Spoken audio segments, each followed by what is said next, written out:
Chapter 10, Conflict. 10.1. Understanding conflict. Who do you have the most conflict with right now? Your answer to this question probably depends on the various contexts in your life.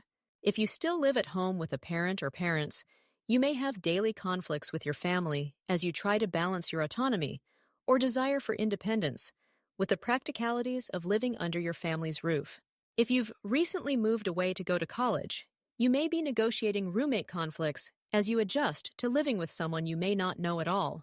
You probably also have experiences managing conflict in romantic relationships and in the workplace.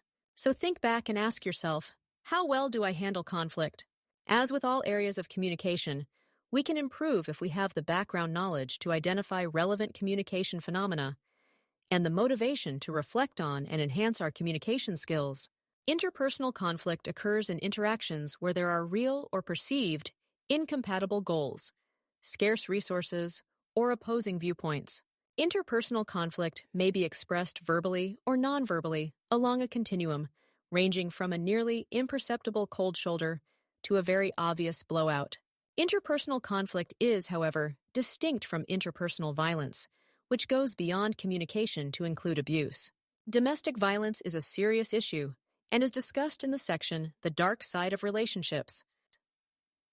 Conflict is an inevitable part of close relationships and can take a negative emotional toll. It takes effort to ignore someone or be passive-aggressive, and the anger or guilt we may feel after blowing up at someone are valid negative feelings. However, conflict isn't always negative or unproductive.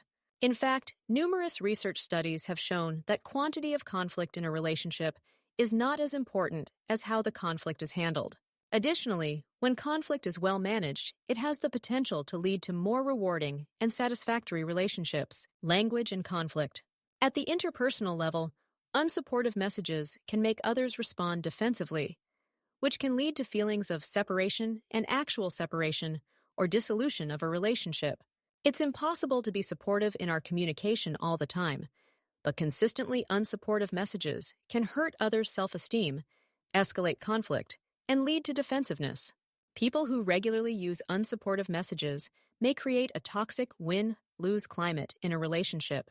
6 verbal tactics that can lead to feelings of defensiveness and separation are global labels, sarcasm, dragging up the past, negative comparisons, judgmental you messages, and threats. Common types of unsupportive messages. Global labels. You're a liar. Labeling someone irresponsible, untrustworthy, selfish, or lazy calls his or her whole identity as a person into question. Such sweeping judgments and generalizations are sure to only escalate a negative situation. Sarcasm. No, you didn't miss anything in class on Wednesday. We just sat here and looked at each other. Even though sarcasm is often disguised as humor, it usually represents passive-aggressive behavior through which a person indirectly communicates negative feelings. Dragging up the past. I should have known not to trust you when you never paid me back that $100 I let you borrow. Bringing up negative past experiences is a tactic used by people when they don't want to discuss a current situation. Sometimes people have built up negative feelings that are suddenly let out by a seemingly small thing in the moment. Negative comparisons. Jade graduated from college without any credit card debt. I guess you're just not as responsible as her. Holding a person up to the supposed standards or characteristics of another person can lead to feelings of inferiority and resentment. Parents and teachers may unfairly compare children to their siblings. Judgmental you messages. You're never going to be able to hold down a job. Accusatory messages are usually generalized overstatements about another person that go beyond labeling, but still do not describe specific behavior in a productive way. Threats. If you don't stop texting back and forth with your ex, both of you are going to regret it. Threatening someone with violence or some other negative consequence usually signals the end of productive communication. Aside from the potential legal consequences, threats usually overcompensate for a person's insecurity. These types of messages can lead to conflict. It is important to understand how you respond to conflict so that you can work toward a more productive style if it is warranted.